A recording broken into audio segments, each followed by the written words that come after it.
Hi அஸ்லாம் அலைக்கும். நம்ம இன்றைக்கி ஒரு நியூவான ஒரு டிஷ்ஷோடு தான் வந்திருக்கோம். எப்படின்னா நூடுல்ஸ் கட்லெட் பண்ண போகிறோம். கேட்கவே டிஃப்ரெண்ட்டாக இருக்குல்ல, அதே மாதிரி டேஸ்ட்டும் செம்மையாக இருந்துச்சுங்க.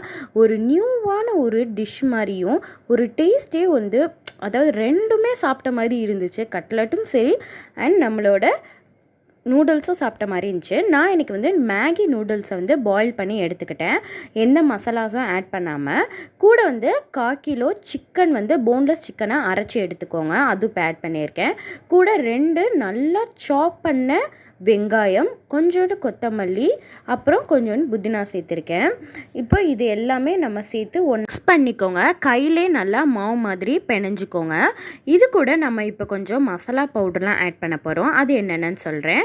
மேகிக்கு நம்ம தனியாக அவங்களே மசாலா பவுடர் தருவாங்களா, அதுதான் இப்போ சேர்த்துருக்கோம். அது ஒரு பாக்கெட் சேர்த்துருக்கேன். கூட 1 டேபிள் ஸ்பூன் அளவு சில்லி பவுட்ரு, மிளகாத்தூள், அப்புறம் 1 டேபிள் ஸ்பூன் அளவு கரம் மசாலா தூள் சேர்க்க போகிறோம். கூட தேவையான அளவு உப்பும் சேர்த்துக்கோங்க.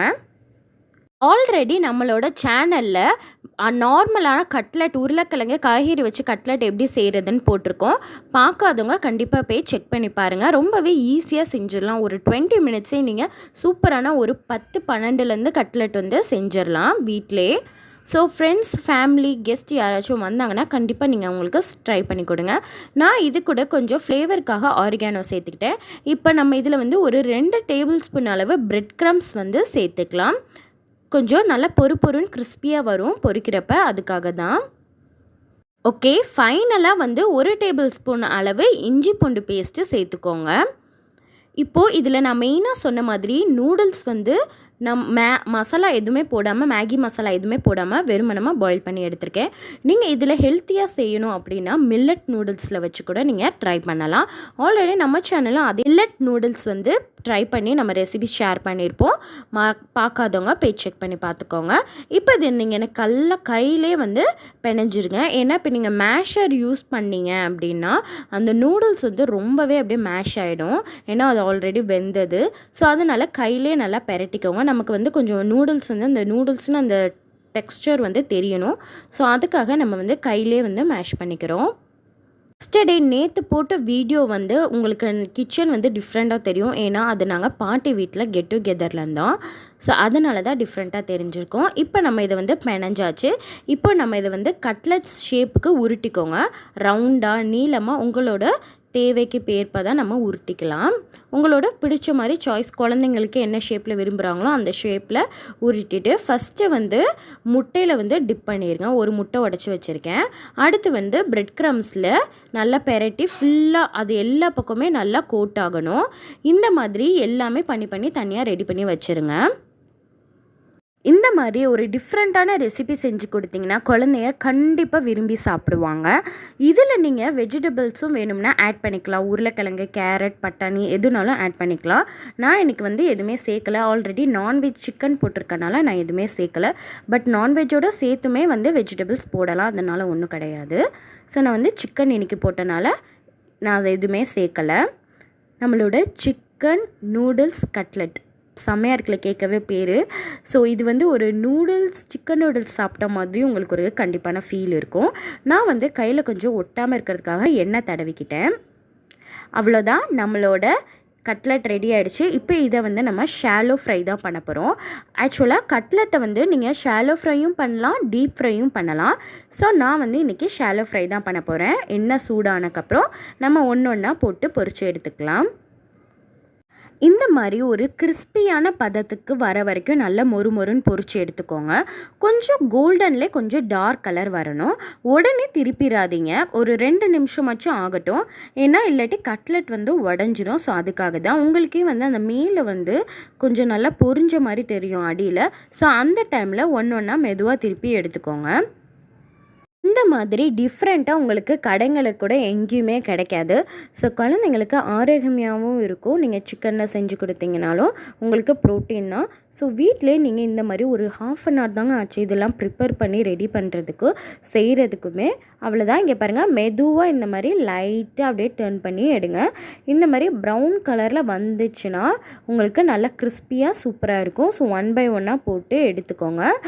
ரொம்ப குழந்தைங்களா இருக்கீங்க, ஒரு 16 இயர்ஸ் இருக்கீங்கன்னா தயவு செஞ்சு எண்ணெயில் வந்து பொரிக்கிறப்ப பேரண்ட்ஸோடு நின்று பொரிங்க. அவ்வளோதான், நம்ம திருப்பி போட்டாச்சு. இன்னும் இது ஒரு 2 நிமிஷம் கழித்து நம்ம எடுத்துடலாம். இந்த மாதிரி நான் கொஞ்சம் பேட்சாக போட்டு எடுத்துக்கிட்டேன். இது வந்து சம்மர் டைமில் வந்து நமக்கு எப்பவுமே ரெஃப்ரெஷிங்காக ஒரு கூலிங்கான ட்ரிங்க் குடிக்க தான் வந்து ரொம்பவே தேவைப்படும். நிறையா வந்து தண்ணி குடிங்க. ஒரு நாளைக்கு அட்லீஸ்ட் 2 லிட்டர் தண்ணியாச்சும் எப்படியாச்சும் குடிக்க பாருங்கள். ஃபஸ்ட்டு எப்படின்னா 2 பாட்டில் ஊற்றி வச்சுக்கோங்க தனித்தனியாக. அதை எப்படியாச்சும் 1 டேக்குள்ளே குடிக்கிறதுக்குள்ளே பார்த்துக்கோங்க. அதே மாதிரி கேர்ட் வந்து உங்கள் சாப்பாடில் சேர்த்துக்கோங்க. குளிர்ச்சியாக எந்த மாதிரி விஷயம்லாம் வந்து சாப்பிட முடியுமோ அந்த மாதிரி எடுத்துக்கோங்க. டெய்லி ஒன்ஸ் வந்து ஏதாச்சும் ஒரு ஃப்ரூட் எடுத்து சாப்பிட்டுக்கோங்க. உங்களுக்கு அந்த பிடிச்ச பழமாக இருந்தாலும் சரி, அதை ரெகுலராக சாப்பிட்றதுக்கு ட்ரை பண்ணுங்கள். ஏன்னா இந்த சம்மரை வந்து நம்ம எப்படியாச்சும் பீட் பண்ணி ஆகணும். ஸோ அதுக்காக தான் சொல்கிறேன். தயவு செஞ்சு ஐஸ் வாட்டர் மட்டும் குடிச்சிடாதீங்க. ஐஸ் வாட்டர் வந்து நீங்கள் நினைப்பீங்க நல்லா கூலிங்காக இருக்கே, தாகமாக இருக்கேன். ஆனால் அதை மிகப்பெரியமாக ஒரு ஆபத்தான விஷயம் வந்து ஐஸ் வாட்டர் தான் குடிக்கிறது. ஐஸ் வாட்டர் சொல்லப்போனால் அது ஹீட்டு தான், உங்கள் பாடியை மேற்கொண்டு ஹீட்டாக்கி தான் விடுமே. ஸோ ஐஸ் வாட்டர் தயவு செஞ்சு குடிச்சிடாதீங்க. அதுக்கு வேறு ஆல்டர்னேட்டிவாக மோர் அந்த மாதிரி வந்து குடிக்க பாருங்கள் தயவு செஞ்சு.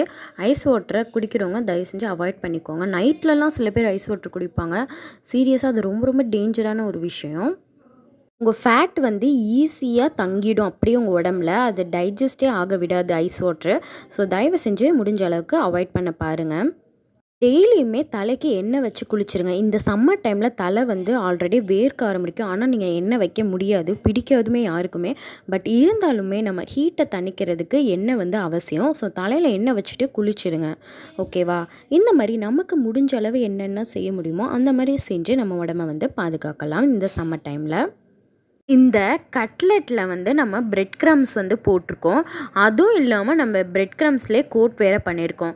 இது வந்து நார்மலாகவே கிறிஸ்பியாக தான் இருக்கும். ஆனால் நான் வந்து ப்ரெட்டை வந்து அரைக்கிறதுக்கு முன்னாடி, அதாவது பிரெட் க்ரம்ஸ்னால் ப்ரெட்டை வந்து கிரைண்ட் பண்ணுவோம்ல, அதுக்கு முன்னாடி நான் கொஞ்சம் டோஸ்ட் பண்ணி எடுத்துக்கிட்டேன். ஏன்னா இன்னும் கொஞ்சம் கிறிஸ்பியாக இருக்கிறதுக்காக. அது நான் என்னோடய நார்மல் கட்லெட் செய்கிறப்பே சொல்லியிருப்பேன். ஓகே, இப்போ கட்லெட் வந்து நல்லா பொரிஞ்சிருச்சு. இதை இப்போ நம்ம எடுத்து சர்வ் பண்ணலாம். உங்களுக்கு ஃப்ரை பண்ணுறதுக்கு ரொம்ப நேரம் ஆகாதுங்க. அதிகபட்சம் ஒரு 3 நிமிஷம் 4 நிமிஷம் தான் ஆகும். அவ்வளோதான், நம்மளோட சிக்கன் நூடுல்ஸ் கட்லெட் ரெடி ஆகிடுச்சு. உங்களுக்கு பிச்சு காமிக்கிறேன் பாருங்கள். செம்மையாக இருக்குல்ல, அப்படியே நூடுல்ஸ் சாப்பிட்ற மாதிரியே இருக்கும். தேங்க்ஸ் ஃபார் வாட்சிங். நீங்களும் மறக்காமல் ட்ரை பண்ணுங்கள். இந்த வீடியோ பிடிச்சிருந்துச்சுன்னா லைக் பண்ணிவிட்டு சப்ஸ்கிரைப் பண்ண மறந்துடாதீங்க.